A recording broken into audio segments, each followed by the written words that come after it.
Dhaggeeffattoota keenya akkuma kana dura waadaa isiniif gallee arrasii keessummaa tokko isiniif qabannee dhiyaannee jirra. Keessummaan keenyas biyya ambaa kana keessa kan jiraatanii naannoo Edmonton irraa Kanaadaa irraa kan isaan gara Minisootaa sagantaadhaaf dhufanii. Kanaaf keessummaan keenya Luba Dr MEZGEBU TUCHO jedhamu. Isaanii wajjiniin wal isin barsiisa. Luba Dr MEZGEBU TUCHO baga nagaan gara sagantaa keenyaa dhuftan. Anis baga nagaadhaan naaf hirtee fayyaa ta'een jedha. Kasirraa nyaata cooma mi'eeffatu mi'aake moodata ani leesii buleessitu na waammate simna dulloomata har'a ta'uu boorisiifa jilbeeffadha sittan citeefa si'iif ta'alilleen sin galateeffadha siif kana naanuuf kasirraa nyaata cooma mi'eeffatu mi'aake moodata ani leesii buleessitu na waammate simna dulloomata har'a ta'uu boorisiifa jilbeeffadha sittan citeefa siif ta'alilleen sin galateeffadha siif kana naanuuf nana deemaa durattan deema nana deemaa durattan deema nana deemaa durattan deema nana deemaa durattan deema olmaa kirmootattanima olmaa kirmootattanima olmaa kirmootattanima olmaa kirmootattanima. Luba Dr MEZGEBU TUCHO yeroo jedhamu gaa lubummaas qabdu doktorummaas qabdu. Mee isa kana haala kamiitiin kan isinii barumsa keessan kanaa isin geessan? Ani gaa kan inni dhaladhee guddadhe gara lixa qellem wallaggaa Hanaadaan Leewaa magaalaa Qaaqee jedhamu bukkeetti achi bira sana mandaraa Waayyuu Subeedhamu jira achitti dhaladhee akkuma ni mana barumsaa raawwadhee nan hidhame waa'ima wangeelaatiif. Isa booddee akkuma bayan yeroo koo laadheedhuma waldaa dhaabaa ture. Waldaa dhaabaa ergan ture booddee immoo itti fufee mana barumsaa galee mana barumsaa digirii mana macaafa qulqulluu Addis Ababa Bilkolla jedhamuun galee isa booddee achi ba'ee gara Dambidollootti deebi'een mana barumsaa macaafa qulqulluu sartifikeetii gara dippiloomaatti guddise. Na qabdeetti mana barumsaa macaafa qulqulluu banne Paaster Ambisaa nama jedhamu wajjin mul'ate kun dhufee banne.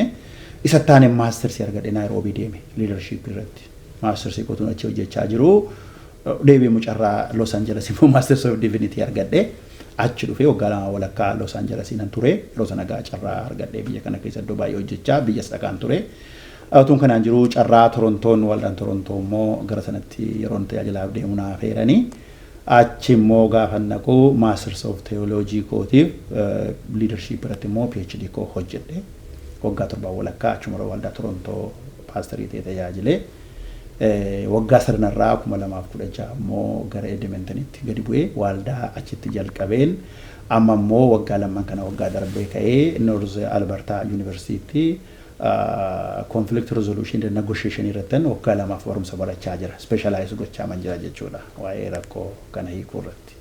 Kanaaf barumsa keessanii amma itti fufee jira jechuudha. Erga as dhuftanii Kanaadaas deemtaniitu Kanaadaatti hojii wangeelaa hojjechaa turtaniitu gaa. Erga Kanaadaa hojii wangeelaa hojjechuu jalqabdanii gara Edmonton deemtanii jechuudha waldaa kiristaanaa tokko kan isinii jalqabdanii. Waldaa kiristaanaa kana jalqabuuf maaltu isin kakaase waldootni naannoo sana jiranis jiru kan biraan kanumti aniyyuu beeku waldaa kan biraa dhaqanichitti banuun barbaachisummaa qaba ture. Dhugaadha kun gaaffii baay'ee barbaachisaadha. Ani Torontoo waggaa torbaa walakkaadhaan tajaajile. Waldaa sana gaafa jalqabanii walumatti dhufaniitu community church jedhanii waamu. Oromummaadhuma afaan keenya waaqeffachuu nurra jiraatanii waldaan biyya ambaa kun baay'insa fellowship denomination irra dhaabatee doctrine irra dhaabatee miti. Kanaaf geggeessummaan akkaataan itti geggeeffamu leadershipnis waldaa garaagaraati. Wal keessa jirra. Wakkaansu jira mulu wangeel jira waan garaagaraa jira hundumtuu akkaataa itti geggeessummaatti guddate qaba. Walumatti fidamee waluma kameematu geggeeffama malee uniformii tama biyya adda. waldaan mul'uu wangeel kan mataa isaa makkaan Yesuus Kiristoos kan mataa isaati abiyaata kiristaana jedhu walitti dhufanii qabu. Fellowshipii malee hundumtuu iddoo jira. Kana baay'ee nagaa wal jaalalaan jira. As garuu wal keessa jira. Manni tokko yeroo inni jedhu sanaan deemuu barbaada lachuma walitti keessumsiisuun ulfaata al tokko tokko. Gar tokkotti jallata. Leadershipiin baradhe ani immoo leadershipiin baradhe kan immoo waldaa erga yeroo inni dhaabbatee amma kana ture hamma nashii ture immoo gara waggaa 22 ta'eera waldaa kanatti apply gochuu hin danda'u san baradhe. Ani amma isan baradhe kan apply gochuuf immoo fagaachuutu narra ture. Maaliif waldaa mas Torontootii waan jalqabe waldaa sadda cita. Kanaaf fagaadhee immoo gaafa yaadu kanaadaanii nama lafa bal'aadha malee namni baay'ee miti sabi keenya iddoo hin jiru iddoo baay'ee miti. Waldaa dhiisanii waggaa tokko ji'a ja'a kan mana taa'an ijoollonni jiru ijoollee yaraadhaan jalqabee jechuudha jimaata dhaqeen sanbata guddaa jalqabee dhugaadha waldaan jira waldaa sanas yoo nage waldaa waggaa 10 ol yeroo dhaabbatte amma leadershipii itti amanu apply gochuu hin danda'u. Waldaan amma jirus immoo yoo ta'e denominationii garaagaraa jira malee tokko duwwaa miti. Garuu isaan itti namane kanaan hojiirra oolchuudhaa fi nama 5 nama 10 yoo nuuf hin jalqabee gaarii ta'a. Leadershipii akkamiitiin isin itti amantan? Akkani sila dhagayetti kan isin guddattani waldaa maqaan Yesuus keessatti miti. Achitti dhaladhee dargaggummaa kochuma ture gara biraa dhufe. Gara kan biraatti. Kanaaf leadershipii attamiiti mee akka namootaaf ifa ta'utti leadershipii sana waldaa sana keessatti apply gochuu hin dandeessan yoo ta'e leadershipii suni mee xinnoo ishee ibsanuu kennaa asirratti. Ani kakuu haaraani waldaan kakuu haaraa geggeessummaa adda bahee kana jennee barsiisuu hin qabnu. Gruupiidha jechuun tiimiidhumaan hundumtu kan wajjin hojjetu. Jaarsolii duwwaan geggeessuu danda'u, jaarsolii paastorii geggeessuu danda'u, paastorii duwwaan geggeessuu danda'a. Kakuu haaraan jireenya namaa jijjiiramu xiyyeeffannaan isaa malee adda baasne amma kakuu moofaan musee geggeessa yaasuu geggeessa namoota kakuu haaraan akkas miti. Walumaan wajjin. Garuu ani kan inni itti amanutumaa inni geggeessaan tokko lubi tokko kan inni luba ta'eef namoota guddisuudhaaf. Efesoon afurraa kan jiru namoota kana guddisa malee qofa tajaajilaa miti. Namoota kana gaafa guddisu immoo kennaa isaanii adda baaseeti. Kennaan isaanii hiriirsa isa faarfatu, isa lallabu, isa geggeessu adda baasee kennaan kee kana hiriirsa. Kanaafi paasteriin tokko kennaa namoota tajaajiluu kana beeka jechuudha. An akka nama nuti maan nama election committee, nomination committee kan jiru macaafaras hin jiru hin amanuan. Isa kana immoo waldaa keenya keessa balleessuu hin danda'u kanaan guddatanii waan ta'eedha. Kanaaf paasteriitu ofiisaatii ilaa namni kun kennaa kana qabaa jedha. Qobaasaa garuu fuudhee hin godhu. Warri isaa wajjin hojjetanii yeroo inni kennaa kana qaba jedhee nama 4 nama 5 fidu keessaa isaanis nama beekan hundumaa beeku yoo ta'e hundumaa approve gochuu danda'u. Yoo keessa nama 2 immoo abaluun immoo hubanneera dhugumaa jedhu saboonni sabatti dhiyaata. Kan filatu sabumaadha. Haalli itti dhufu garuu amma waldolii keessumatti afaan Oromoo kana biyyaan baa kanatti amanee ji'a jahaas kan hin turre waa'ee amantii kan hin beekne. Nominate taanaan election committee fila hinuma filama nama qabaana hinuma filama namni kun waa'ee waaqayyoo hin beeku amma waldaa balleessaa miti ofii bada lubbuu haaraan ta'e gaafa jedhu ofii bada inni kun akka hin taaneefanii namoota dhuguma ayyaana sana qaban yeroo nan fidu geggeessonni naa wajjin jiran immoo namoota kana fayyaa sabatti dhiyeessina isa kana achi keessatti gochuu hin danda'u akka isaan turanitti maaliif waggaa 2 3 erga ture tradishinii ta'a wanti tokko sana cabsuu hin danda'u waan ta'eef isa namoonni kanaan hojjedhaadha malee kan biraa adda ta'e miti geggeessummaan kun. Kanaaf pastoral leadership jechuudha. Pastoral leadership miti team leadership dha. Team leadership. Team leadership. Haala komiteedhaan isa filamu sananii namooti kun yeroo nama dhiyeessan eenyu namni jaallataadhaan dhiyeessu malee dubbii waaqayyooti namni kun kennaan isaa kan bulchu kan lallabu kennaadha. Kennaa kan adda baasee ilaaluu komiteen hin danda'u. Anna yeroo jedhu kan danda'an jiru garuu komitee sanarra dhaabbataa isa kanatti namanuudhaan. Otuutiin hin jaallanne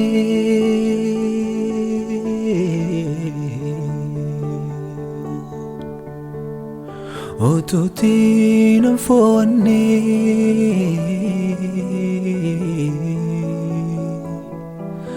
otuutiin hin barbaanne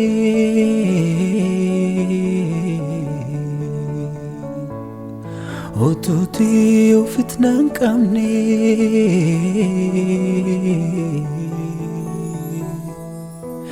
sila badee nafaa eenyu gara koo dhufaa. Baay'ee gaarii. Isumatti qabatee gaafa fakkeenyaaf waldootiin tokko tokko waamichaanidha karaa gara tajaajilaatti kan isaan namoota fidan. Waldootiin tokko tokko immoo waraqaa biyya lafaa kana keessatti ittiin baratanii yookaan sertifikeetii ta'a yookaan maasters digirii yookaan akkuma isin qabdan amma PhD isin qabdan kana waan akkasiinidha gara tajaajilaatti kan isaan namoota fidan. Warri waamichaan gara tajaajilaatti dhufanii waraqaa kana dhabuun barumsa dugda duubaa dhabuun isaanii dhiibbaan fidu. Warri immoo waraqata kana duwwaadhaan immoo geggeeffaman immoo gara tajaajilaatti dhufan amma fakkeenyaaf akkasinii PhD qabdanii namni tokko yoo maka'ee bakkima kana keessaa dhaqee PhD teolojiidhaan baratee gara tajaajila kanaatti dhufe innis rakkina qabaachuu danda'a natti fakkaata. Kanaaf kan akkamitti wal bira qabnee deemsisuu dandeenya mee akka ekspiriyaansii qabdan irraa geggeessummaa kana dura keessa dabartan irraa wanti isin ibsuu dandeessan. Sirriidha baay'ee yaada gaariidha kuni. Amma waldaan tokko waamte ofii waamti. Ifasheetiitu waamtee nu tajaajilii barsiisota dhimma teewooloojii nu baradhu jetti. Egaa kan ishee dhaabattee waamtu tarii namni sun dandeettii masaa tajaajila salaatii ta'uu danda'a. Garuu waldaan tokko immoo nama sanatti waaqayyo na waamee jedhee waamicha dhiyeeffata. Namichi waamicha dursaa dhaga'ama. Waamicha jechuun baay'ee ba'aa hojii waaqayyoo qabaachuudha ni guddaan. Hojii isa biyya lafaa kamiin gaara ba'aa sana gaafa qabaatu namni waamame kun immoo yoo barachuu baate bu'aa buusuu hin danda'u. Baratee waamicha argata miti waamicha argatee barata. Maaliif amma akka eelee sibiilaatiif eelee suphee irratti yookaan ebiddeen toshin inni eelee supheedhaa hin baasan eelee sibiilaa garuu nun kura. Akka kanaadha namni hin baratu yoo ta'e kennaa waaqayyo harkaa fuudhee waliin dha'a jechuudha. Nama tajaajilaa garuu nama rabsee waan waliin dha'uu danda'a. Inni barate garuu kennaa sana isa waaqayyo harkaa fuudhee sirriitti dhiyeessee nama nyaata gochuu danda'a. Malee barumsi waamicha hin fidu. Garuu yegiddi namni sun waamee tajaajilatti yoo gale immoo ija gaarii kennuu hin danda'u, effektiivii ta'uu hin danda'u waan ta'eef barachuun isaa murteessaadha. Amma waldaa dhaabaan ture baay'een hojjechaa ture gara dhumaatti garuu keessi koo baradhu malee kan namoota kana guddisne sun gale. Yeroo sana rivaayivaalii dubbii hafuuraa jenna booddee barachuun kun murteessaadha. Egaa barumsi jalqabu immoo barumsi immoo kiristirii deemsisa. Digirii irratti dhaaba baradhee madhaabeen ittiin barsiisadhe yaadee dhaabuu hin dandeenye. Gaafa barumsa jalqabdu dhaabuu hin dandeessu nu barattaa. Egaa argan baradhee booddee amma gara mana barumsaa irratti xiyyeeffadhe gara leenjii kennuu irratti xiyyeeffadhe agartee amma kanaaf teoloojii kana yoo karaa waldaan barsiiste deebite immoo tajaajilaa jechuu baate ofiin baratanii amma rakkoo kan ta'u maa inni nu baratu baay'ee baratanii immoo lookaalitti deebi'uu hin danda'ani rakkoo mataa isaa uumuu danda'anis garuu baalaansii kan ta'u namni sagalee waaqayyoo teoloojii yoo barate waldaatiin tajaajila jennaan tu waamicha qabaate waamicha jechuun ba'aa dhuguma hojii waaqayyoo. Yoo ta'u baate maarketingiidhaaf hin gargaaru teewooloojii yeroo nan jedhu rakkoo biraa uumuu danda'a waan ta'eedhaaf. Kanaaf egaa kan isin jechaa jirtanii waamicha duwwaatu hin ta'in barumsa qabaachuun illee baay'ee barbaachisaadha kan jedhu irratti jechuudha. Egaa amma waa'ee barnootaa kana irratti namootni baay'een hin baratu. Keessumaa amma fakkeenyaaf egaa anis backgrounding koo maqaan Yesuusidha. Isinis achumaa dhuftanii gaa maqaan Yesuusuma. Kanaaf maqaan Yesuus biyya kanatti erganii barsiifachaa turani kana dura. Keessumaa amma warra ELCA warra jedhaman Evangelical Lutheran Churches of America warra jedhamanii mana barumsaa babbareedaa baay'ee qabu biyya kana keessatti.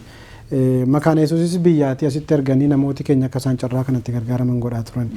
Erga waa'een dhimma sodoomummaa kun jalqabe erga waa'een homosexuality kun resolutionii isaa karaa ELCA 2009 darbe booda garuu tokkummaan namoota waldoota maqaan Yesuus biyya jiranii fi biyya kana keessa jiranii gargar citeera.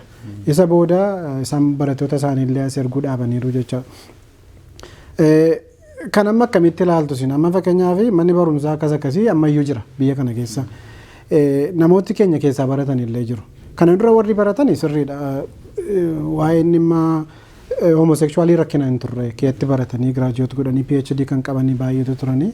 Amma garuu fuulaa fuula namni oon godhu amma fakkeenyaaf mana barumsaa biyya kana keessa jiranii warra namootni keenya keessatti baratan kan oon godhu warra akka ELCA kana fa'i. Amma akka barumsa yuunivarsiitii biyya lafaa dhaqanii fiiziksii yookaan keemistirii keessatti barsiisu miti. Foormulaa duwwaa barsiisanii biraa deebi'u miti. Waa'ee sagalee waaqayyooti wanti isaan barsiisan.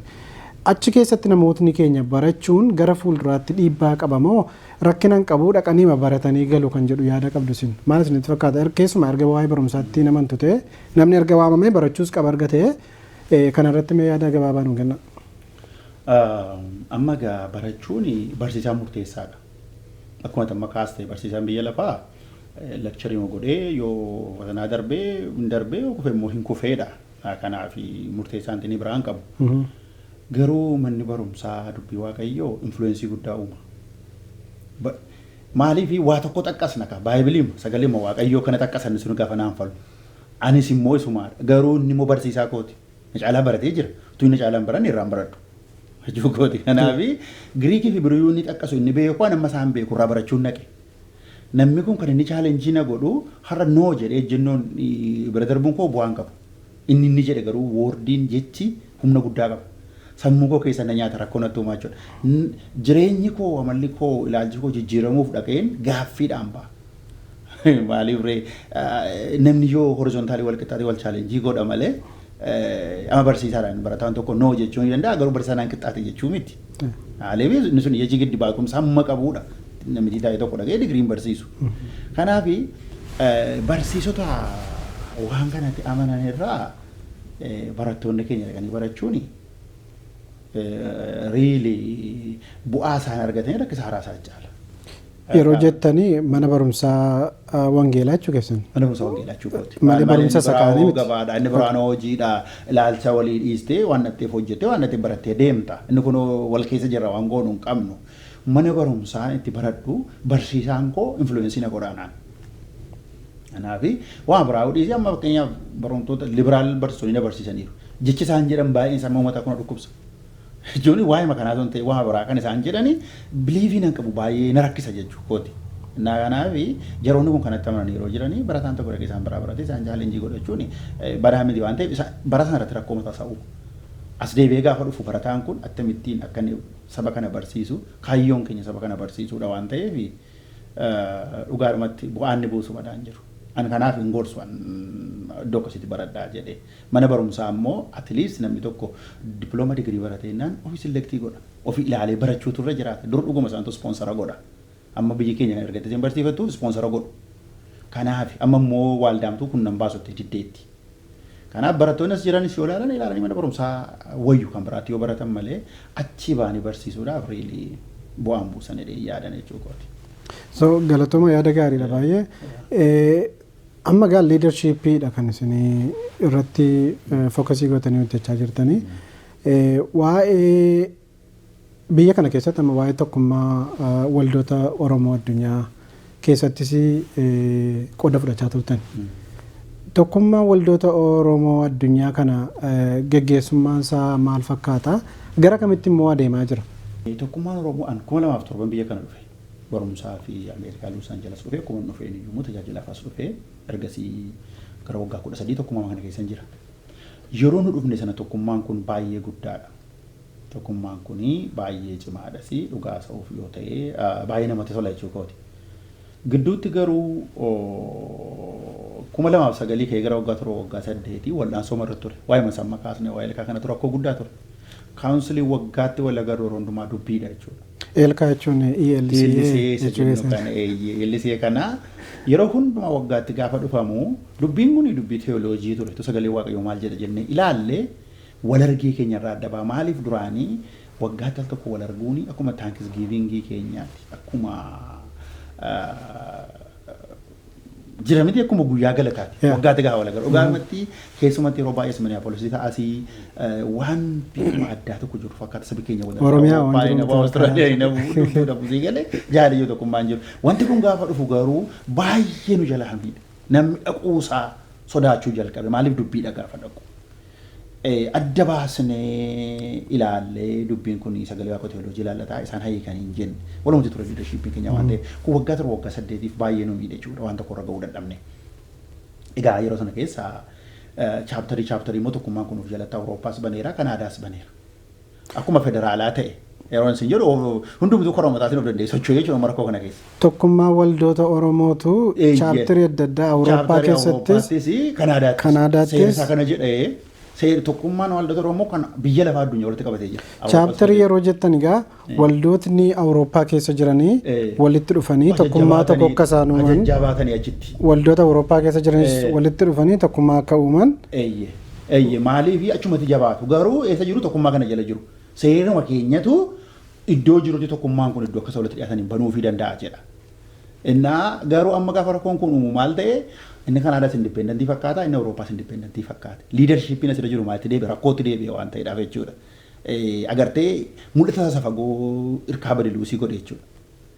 Amma kanaafi waggoota darbee ka'ee garuu gaariidha ispiriitiin jiru waan iddoo duraatti deebi'uuf ka'e fakkaata. Garuu amma waan irkaa harca'e kana amma yoo outreach godhanii waan qabanii hin fakkaatu. Maaliif amma asumatti iyyuu warra biraan jalqabanii jiru. Amma West Coastiin kun Wizara Sonoodiin tokkummaa cimaa qabu isaanumti saba keenya keessatti immoo agartee egaa tokkummaa isa kana badaa dhufaan jiranii jechuudha. Loliiti jiraate dubbiin jiraate miti. Maaliif tokkummaa ta'u keessatti waggaa yeroo baay'ee Juulaay samarii ta'a. Torban tokko dhufee torban tokko achiin akkamiin dhuftee ati gara koo eessanaa dhuftee lafa argama koo numa koo moggaa dhuftee gara koo qabuu keen argeeni hidhaate harka koo safuu kee kan koo yaada maree sitaasu maleeni lafaan gaaree. Amma yaada gaarii kaaste. Amma yeroo duraa rakkoon kun baay'ee addan bahini gara 2010 faa kana ilaamee kan jedhutu jalqabee ture biyyatti. Ilaamee kan akka Torontootti horii baay'ee laachaa waggaa 2 waggaa 3 gargaara. Maaliif asii deemameetu achi biyya irratti hojjetamaa ture waan ta'eedhaaf. Horiin immoo iddoo dhagaa bu'u isachi hojjetamu humna kenna warra tiimii achi deemaniif harka wal qabatee hojjetamaa ture. Fookasiin akkasitti gargaaramaa ture. Garuu gaafa rakkoon kun uumamu inni laameen isin hafee inni fookasiin yoo gaashaan gargaaramuu bade. Tokkummaan kun firaagimenti ta'uunsaa dabaa'uunsaa humna dhoowwate karaa horiitiin karaa mul'ataatiinis. Namni immoo maaliif al tokko tokkummaa isaa uumakaa jennu mul'ata liidarshiippiin ture jiru mul'ata nama hundumaa kana walitti hin qabu yoo ta'e yookiin immoo mul'ati keenya kan inni yeroo nama advertaayisiin goonu yoo ta'e namni waan isa fakkaatu cabsataa deema. Amma karaa asmaatikiin jalqabe gara waldaa 8 ta'e dabalaayyuu deema waggaa kana. Amma kan koo keessa hin jira. Tokkummaa isa kana keessaan bahe jechuu miti garuu maaliif inni kun jalqabuunsaa ammanii mul'ata guddaan qabu. Mul'ati koo maa inni halkanii guyyaa kan nugubu leenjii laachuu barbaada biyya irratti. Waggaa darbee deemeera gara waldaa geggeessa waldaa 550 arti. Biyya sana ga'uun iddoo kana namni sagalee waaqayyoo fudhataa jiru achi garuu dheebuutu jira. Ijoollee xinnoon jaartii waldaa deemaniiru barumsa barbaada wanti baay'een badeerame isaafii ta'eera. Maasii waaqayyoo irratti namni akka barbaade taphachaa jira waan ta'eedhaaf. Tokkummaan kun mul'ata kana hin qabu ta'eetu gara keessaa rakkootti deebi'e miti. Ani immoo mul'ata sana hin barbaada. Yeroo nama dhabu nama naa wajjin dhaabatu hin barbaada jechuudha. Ministiriin barbaada nama naa wajjin dhaabatu hin barbaada sana deemuudhaaf. Amma gaa ammas responsibilitiin tokkummaa kana irra jira jechuudha. Dadhabsiiseera already dadhabeera. Tokkummaan kun amma gaabban bara karaa barbaade deemu jedhee dhiisa yoo ta'e innis warruma guruupii keessaa tokko ta'ee jechuudha. Waan tokko bu'aan qabu. Garuu keessaa ol bahee outreach gochuutu irra jiraataadha amman. Maaliif waggaa lamatti al tokkummaa kaawunsiliin irra waggaa lama sanatti inni Mizurii jirus inni karaasmaatikii ta'es inni Awurooppaa Kanaadaa jirus kanarratti argamanii akka koree isaaniitiin tokkummaa kana jabeessuuf namni jibbu jira dhee yaadu'an. Tokkummaan kun keessaa achi ol bahee haadha ta'ee mul'ata namoota kana hundumaa walitti qabee akka inni hojjetamu isa biyyaas yoo godhe waan lamaadha. Isasii asitti akka hojjetamu evangelizimiin ani immoo biyyatti maaliif amma waan biraa miti. Yoo ta'u baatee akkuma emergency firefighters ta'anii hafna jechuudha. Yeroo sabi buqqa horiilaan karaa dhuunfaas waan lolii hin ergu namni dhuunfaas hin erga. Yeroo waan tokko rakkoo ta'u sana goonaa kun immoo bu'aan qabu kun mul'ata miti. Yeroo rakkoo ga'uun situational leadership nu godha. Innaa kanaaf amma san tokkummaan kun kan yaadu indagana revise yoo of godhe gaariidha. Maaliif amma tokkummaan keenya kan makkaana Yesuus yookiin kan mul'uu wangeeloo kan Kiristoos duwwaa miti. Fellowshipidha. Akka tokkummaattis akka waldaattis har'ayyuu yoo ta'e. Kanaaf tokkummaan immoo haadha inni of haaressee yoo ka'e dur gara waldaa 40-50 taanee turre. Amma garuu waldaan gadi bu'aa jira. Isa kana yoo isaan haaressanii hundumtuu haara'ee itti fufaa. Anamma saanaan tokkummaanii isa kana revise gochuutu irra jiraata dheeyyaadha. Maaliif namoota potentiaalii qaban qabna isuma jedhanii akkan sila jedhee election committee duwwaan filatu namoota mul'ata qaban namoota dhuguma dandeettii qaban jedhanii itti fedhanii haaressuutu irra jiraata dheeyyaadha. So amma gaa tokkummaan waldoota Oromoo fakkeenyaaf amma tokkummaan Awurooppaa waldoota Awurooppaa warri silsilaa chaaptariidha jettanii wannoo jettanii wantoota baay'ee hojjetaniiru. Waan akka fakkeenyaaf baaybilii kana gara afaan Oromootti geeddaranii dijitaal akka isaan ta'an fa'aa kan godhanii kan nu gargaaran isaan namooti keenya baay'een bilbila keenyarraa kan ilaallu wanta isaan godhanidha.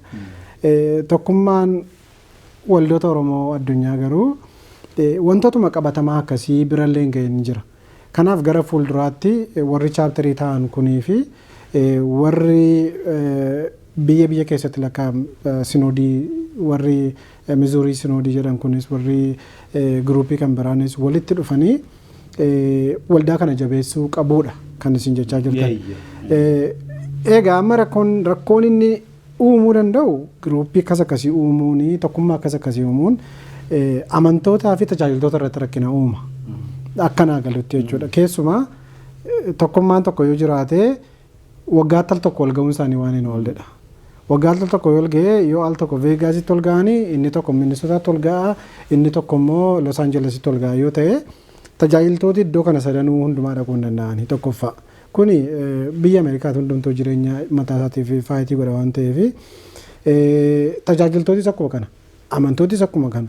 Garuu tokkummaan tokko jabaatee jiru yoo jiraate garuu namni hundumtuu waggaatti qophaa'ee iddooma sanatti ol argaa jechuudha. Kun egaa jabina fida. Gargaarsa warra isin jettan nama fakkeenyaaf fookasii kan barattoota ittiin gargaaran. Ani nan yaadadha 2008-2010 yeroo dooktarii Balaayee dhufanii waan kana sochoosaa turanii baay'ee hojii guddaatu hojjetamaa ture. Kanaaf egaa warri gaggeessitootni Tokkummaa Waldoota Oromoo Addunyaallee ergaa kana akka nuuf fudhatanii namoota tokkummaa adda addaa warra chaaptarii ta'an kana riichaa walitti godhanii tokkummaa kana jabeessanii waamicha keenya sumaan dabarfachuu barbaanna. Silaa tokkummaan kun jabaate inni Awurooppaan hojjete sun kan Awurooppaan jedhamu. Dooktar Tasgaraa Hirphoo matsaafata baay'ee kan yeroo hundumaa dhufanii sitti kan isaan dabartaasee kan tokkummaa kanaati malee kan Awurooppaa miti. Dhugaan isaa jechuudha.